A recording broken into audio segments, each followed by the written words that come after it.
ఒకప్పుడు రోడ్డు పక్కన బండి దగ్గరికెళ్ళి టిఫిన్ చేస్తే మనకి ఎంత కావాలో అంతే తింటాం.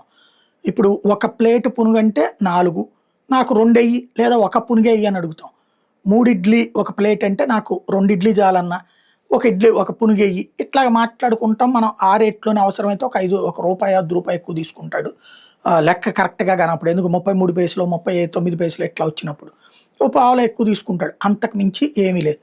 అదే ఇప్పుడు స్విగ్గీలో, జొమాటోలో పెడితే మినిమమ్ ఎంతుండాలి? దాంతో పాటు మినిమమ్ ఛార్జ్ మస్ట్‌గా పడతది.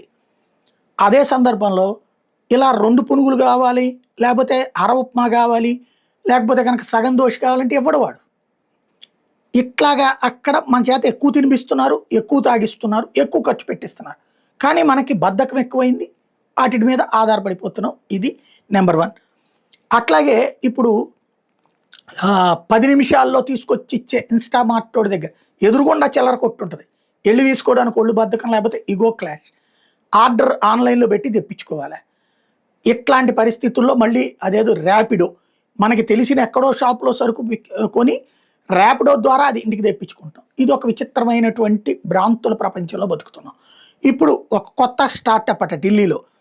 గంటకి రూ. 149 అంట. ఇప్పుడు షాపింగ్ మాల్‌కెళ్ళి సరుకులు తీసుకొచ్చుకునేటప్పుడు అయన్నీ మోసుకురావడానికి ఇబ్బంది పడతారు గదా! ఒకేసారి మాల్‌లోకెళ్తే మొత్తం సరుకు తెచ్చుకోలేరు గదా! ఇప్పుడు ఏ రైల్వే స్టేషన్ ఏ ఎయిర్‌పోర్ట్‌లో అయితే గనక మూవింగ్ కార్ట్ ఉంటది. మనకి షాపింగ్ మాల్‌లో కూడా మాల్ లోపల ఉండదు.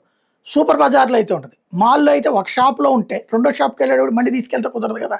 ఇట్లాంటి మోసుకు రావడానికి గాను ఒక స్టార్టప్ అట. ఆన్‌లైన్‌లో బుక్ చేసుకుంటే ఒక మనిషి పంపిస్తారట. ఆ షాపింగ్ మాల్స్ దగ్గరే ఉంటాడట. రూ. 149 ఇవ్వాలట ఒక గంటకి. మన ఎనకాలే మనం పట్టుకురమ్మన్నయన్ని పట్టుకొస్తాడు. తర్వాత మన కార్‌లో ఎక్కించిపోతాడు. గంట అయితే రూ. 149, 2 గంటలయితే గనక రూ. 300 ఇవ్వాలనమాట. ఇలాంటి కొత్త స్టార్టప్ వచ్చిందనమాట. బద్ధకం పెరిగే కొద్దీ రకరకాలు.